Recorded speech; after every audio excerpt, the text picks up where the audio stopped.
Ayan, kasi pag napapagod ka na, Ricky, magpahinga ka. Ha? Pwede naman magpahinga eh.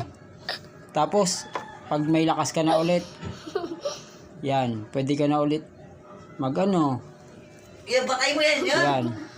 Palakasin mo lang yung loob mo. Andito lang kami, hindi ka namin pababayaan. Siyempre, pamilya tayo eh.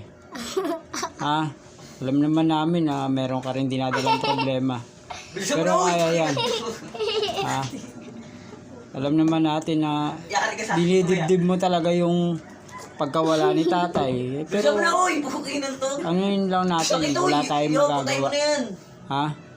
Ricky. Ricky. Hoy. Okay, sige. Palakas ka. Alam naman natin na may problema ka, tsaka medyo napapagod ka na.